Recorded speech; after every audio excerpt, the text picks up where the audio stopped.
We've spent a lot of time talking about how we think state capability can be built.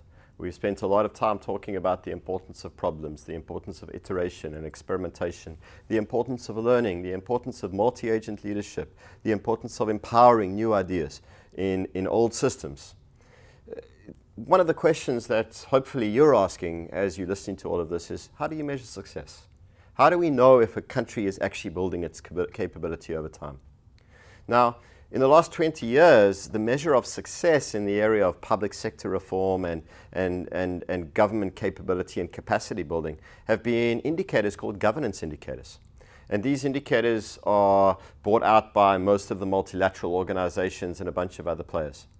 There is a suggestion that a governance indicator will be included in the post-2015 indicator set to replace the Millennium Development Goals. Now, this is something that a lot of people think that I will be very excited about, but I'm really not. And one of the reasons why I'm not is that I think that they don't measure success properly. The indicators often emphasize the means of government rather than the ends. The means by which governments do things rather than whether they actually get those things done. So let me give you an example.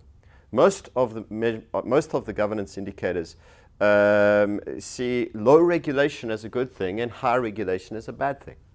Most of them embed ideas that you need to have meritocratic hiring, which is good, and anything else is bad. But we don't really know what meritocratic hiring is if you're in the Democratic Republic of Congo, or if you're in Argentina, or if in the Ukraine. So how we measure it is, do you have an exam for people who enter the civil service?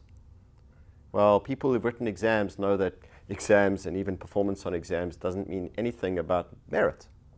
So what we say is it's much more important if government can do the things that government needs to do. And that means facilitate, coordinate, and engage with other players in the society so that you get things done. Now, we are all for indicators that measure whether you get things done. And there's many things that we think you could measure. You could measure whether kids are learning in school. Good measure. I'm not interested in whether you have schools. I'm interested in whether kids learn in schools.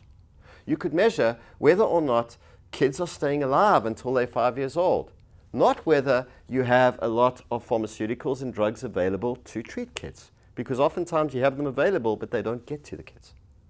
You could measure, for instance, whether the country is growing in its economic complexity and producing more exports and providing more jobs, rather than whether you have a low regulatory burden to start a business. That's what we think functionality is about, and that's where we would really like to encourage the indicators to move towards. Ends and not means. Functionality, not form. We believe that if we focus on being successful in terms of functionality, we will find the right forms for every place, and that is success.